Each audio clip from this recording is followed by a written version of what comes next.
Nuestro primer invitado representa a una empresa socia importante, estratégica, una socia de Argentina, y que es, digamos, la que rige el sistema de transporte de Argentina. Él es Fernando Cortés, y es el gerente de fiscalización de la CNRT, la Comisión Nacional de Regulación del Transporte, y él está en la Gerencia de Fiscalización de Gestión Ferroviaria. Fernando Cortés, buenas tardes, ¿cómo te va? Víctor Colombano te saluda. Buenas tardes, Víctor. Un saludo para todos tus compañeros de la mesa y muchas gracias por recibirme. No, gracias Saludos a vos. A la audiencia también. No, gracias a vos. Acá está Nicolás y Joaquín, y yo te voy a hacer la primera pregunta y después te dejo en manos de ellos.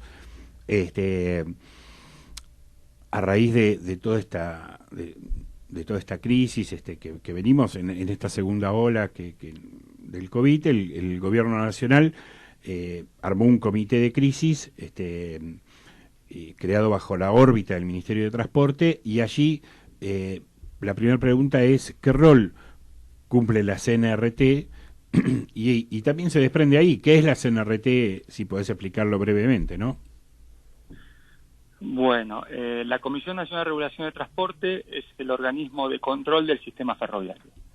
En ese sentido, nuestro ministro, habiendo empezado esta pandemia que azota al mundo, se decidió crear un comité de crisis que está integrado por todos los operadores del sistema, por las empresas que llevan adelante el sistema, me refiero a empresas también de administración de infraestructura, los gremios que representan a los trabajadores, y le dio la instrucción a nuestro director ejecutivo, que se llama José Arteaga, para que coordine este comité. Así que la CNRT en particular, en el caso de enfrentar esta pandemia, ha tenido el rol de coordinar este comité para enfrentarla de la mejor manera posible, entendiendo siempre que ha sido un desafío en donde hoy es más lo que desconocemos que lo que conocemos, ¿no?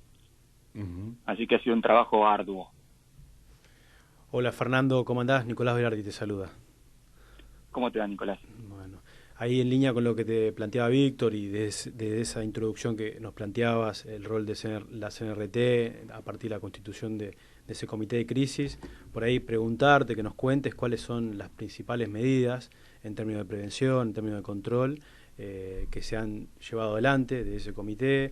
No sé, en el programa la semana pasada hablábamos, por ejemplo, del tema de la ventilación en los coches, bueno, cómo se está encarando ese tema, pero también mencionábamos una aplicación en el celular para poder usar el transporte público, controles de temperatura que se hacen en terminales.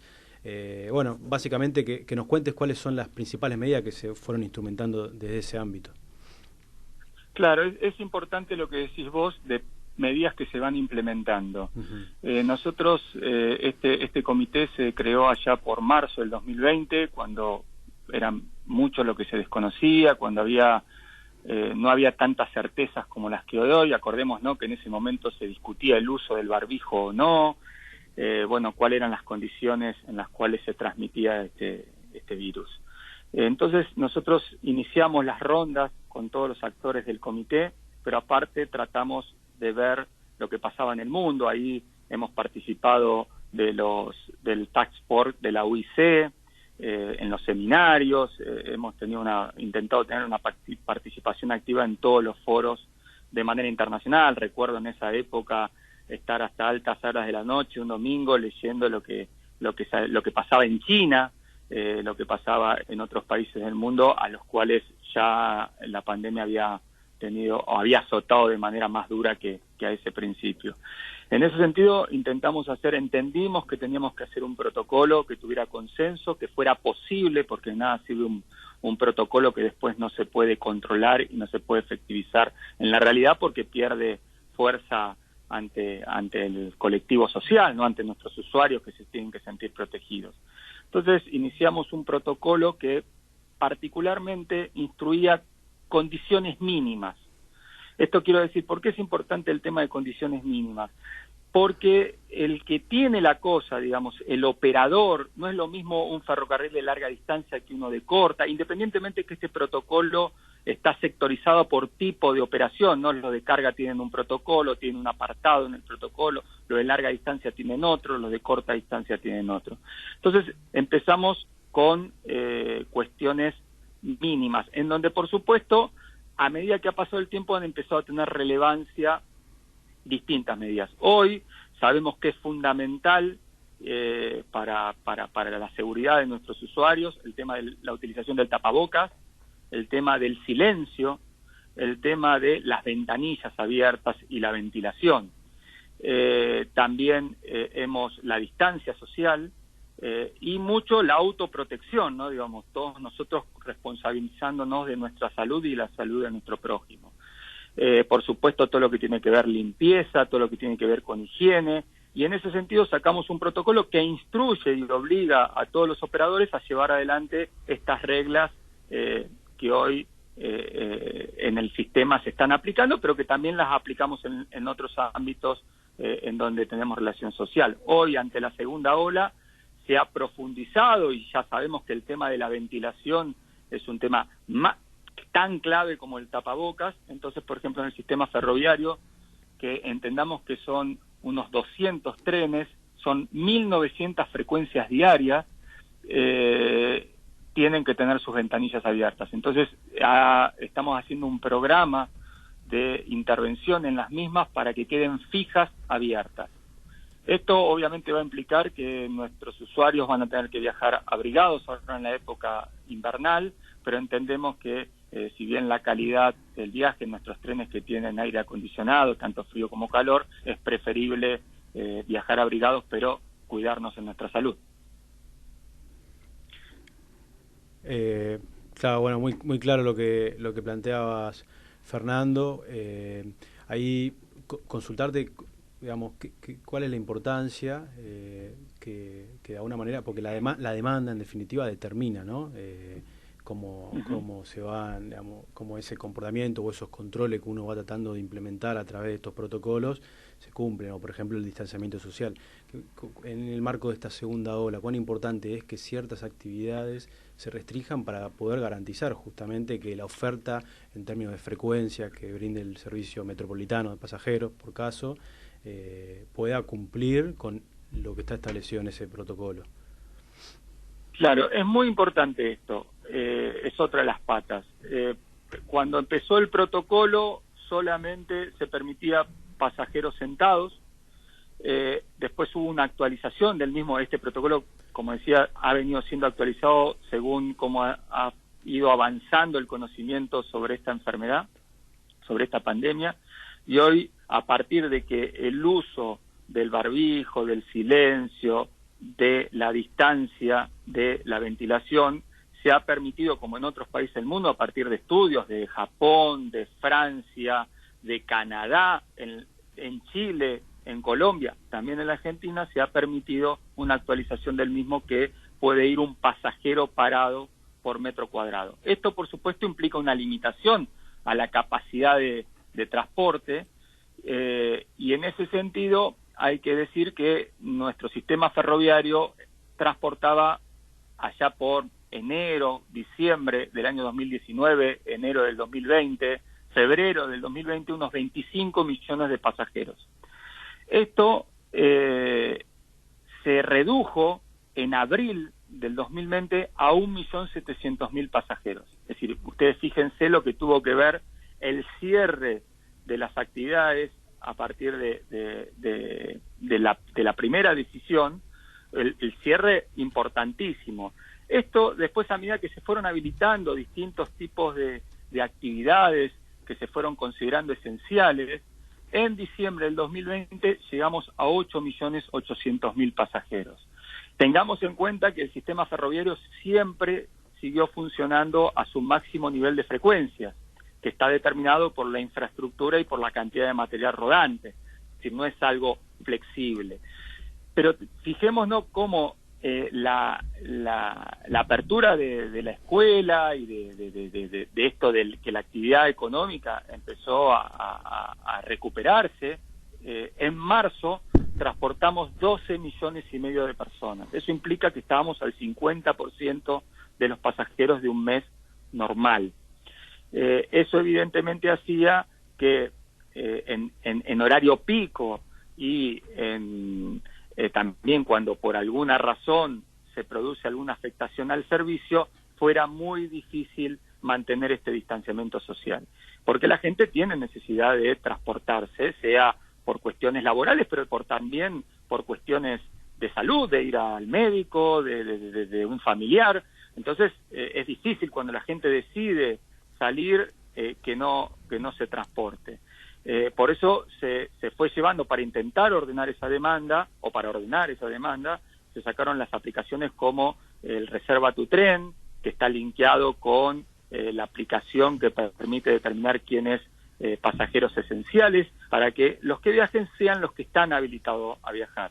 Y en ese sentido siempre hubo controles, pero a partir de esta segunda ola se han incrementado los mismos para lograr que esta conciencia social se lleve a una realidad, y lo que estamos viendo que a partir de estas nuevas medidas que ha sacado nuestro presidente, ha bajado este nivel que veíamos en marzo de 12,5 millones de personas. Así que bueno, están teniendo efecto en lo que tiene que ver con la movilidad de los usuarios. Bien, yo quería preguntarte en ese sentido, Fernando. ¿Qué tal? Joaquín te habla. En base a las medidas que se tomaron en las últimas semanas, ¿bajó considerablemente o bajó un poquito la cantidad de gente que toma el tren? Porque esto es un dato muy importante, porque sabemos que el transporte público es un foco de contagio muy grande. Bueno, no, los estudios dicen que el transporte en sí mismo no es un foco de contagio, ¿no? Debido a estas medidas que hablábamos antes. Esto está estudiado, como dije, en estudios focales en Japón, en Francia, bueno, en Canadá, en Chile, en Colombia. La Argentina ha tenido algunos estudios en ese sentido, y el transporte en sí mismo no es considerado un vector de contagio, que era justamente uno de los temores que teníamos todos los que estábamos en el sistema de transporte en general, pero en el ferroviario en particular, cuando analizábamos estas medidas allá por marzo del 2020. Ese era nuestro temor, qué medidas tomar para que esto no fuera así. Y la realidad es que las medidas que se tomaron y que han venido adaptándose y mejorándose, y que seguramente va a haber otras medidas que podamos llevar adelante más adelante, si es que tenemos que seguir enfrentando esta pandemia, ha demostrado que el sistema de transporte en estas condiciones, respetando estos protocolos por parte de las empresas operadoras, pero también por parte de todos nosotros con nuestra responsabilidad social, hacen que el transporte no se ha considerado un vector. Eso no significa que por supuesto no haya contagios, pero realmente no se consideran representativos. Estos estudios han dado de que menos del 1% de la gente que se transporta pudo haber tenido algún tipo de contagio en el sistema de transporte. Esto es lo que han demostrado los estudios. Ahora, esto es por supuesto respetando los protocolos vigentes, que quiero repetirlos porque me parece que es parte de la concientización de todos. Sí. Tiene que ver con el uso del tapaboca, el tema de no hablar, el tema de la ventilación, el tema de la distancia. Fernando, la última pregunta y te dejamos libre. Hoy escuchaba a la ministra de Seguridad instando al gobierno, la ministra de Seguridad de Nación, instando al gobierno de la ciudad a que controle, porque veían las postas de seguridad que los colectivos iban sin las ventanillas abiertas. Te pregunto esto, ¿la CNRT es el órgano de control nacional? ¿Tiene que pedirle la colaboración a la ciudad para que haga este trabajo? Y te pregunto esto, si un micro no lo tiene, si un colectivo no lo tiene, ¿qué tipo de infracción le cabe, digamos? ¿O la aplica la CNRT o lo aplica la ciudad, por ejemplo, en este caso, la Ciudad de Buenos Aires, una multa?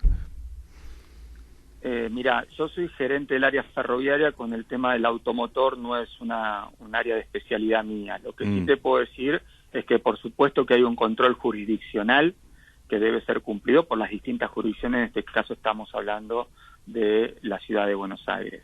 No obstante, la CNRT ha focalizado, como en el ámbito ferroviario, controles diarios en las cabeceras, en los lugares de mayor tránsito, fiscalizando este tema.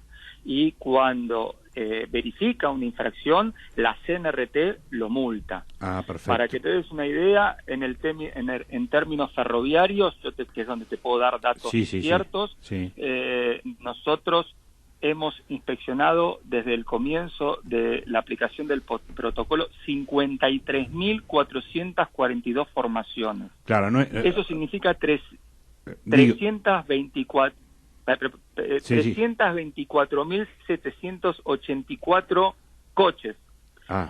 Exceso de pasajeros hemos encontrado en 15.500 de los mismos, que si uno lo multiplica, 15.500 coches, si uno ve la representatividad que tiene sobre 324.784 controles, estamos hablando de una incidencia baja. Y tenemos que decir que esos excesos de pasajeros se han dado en horario pico y cuando hubo una afectación del servicio. Esto nos implica que hay un cumplimiento general de este protocolo que se ven reflejado en lo que decía, que no hay denuncias, no hay datos empíricos que demuestren que en el sistema de transporte ferroviario, hablo en particular, pero también puedo decir en el automotor, por el conocimiento que tengo, que sea un vector de contagio. Esto no significa que puede haber contagios, pero no son representativos. Me parece que los estudios dicen eso. No, me parece, primero... Pero es importantísimo el control, ¿no? Digamos, porque claro. Por eso el refuerzo del control ante esta nueva ola, en donde estas cuestiones se refuerzan para hacer todo lo posible para minimizarlo. Es algo de mejora continua, es algo que no podemos descansar porque el virus no nos da tregua. Totalmente. Dos cosas, digo. La primera es que cuando hablamos de contagio en el transporte, me parece que no es así porque, digamos, contagio nadie puede decir que hay en un lugar. Lo que se está tratando de hacer es restringir la circulación porque donde hay contagios en la circulación. Digamos, no en un tren, no en un colectivo, porque si vos en un tren o en un colectivo cumplís los protocolos, no hay contagio ahí. Las medidas que se están tomando es para que no haya circulación y que es donde hay contagio, en la circulación, en las reuniones sociales, en esos lugares. Por eso se toman estas medidas. Uno al restringir la circulación logra que esa persona no vaya a hacer una actividad que puede ser perjudicial totalmente. En ese sentido, como una reunión social. Claro, y por el otro lado, la verdad que son números que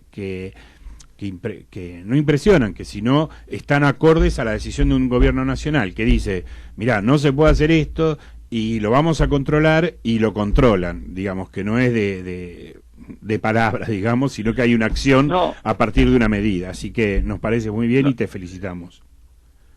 Yo te planteo una decisión estratégica que tuvo nuestro director ejecutivo, José Arteaga, de contratar inspectores para reforzar nuestro plantel, para poder fiscalizar en el tema ferroviario el protocolo de manera exclusiva, más allá de que todo el plantel que también sigue fiscalizando las otras misiones y funciones que tiene la CNRT, que tienen que ver con el control, que el sistema opere de manera correcta, se le ha incorporado también esta función de fiscalizar el protocolo, y de ahí la magnitud de estos números, digamos. Claro. Así que bueno, Fernando, te agradecemos mucho que hayas salido en el programa de ALAF, en Estación ALAF, y te comprometemos a que en el futuro poder sacarte de nuevo y en el futuro poder sacar al director ejecutivo de la CNRT, que sabemos que trabaja mucho y que también ha colaborado en seminarios y talleres de ALAF. Así que agradecerte mucho tu colaboración y la colaboración siempre que a través tuyo tenemos de la CNRT, la Comisión Nacional de Regulación de Transporte. Ha sido un placer, quedo a disposición de ustedes y un saludo a la audiencia de ustedes y a seguir cuidándonos. Perfecto, muchísimas gracias.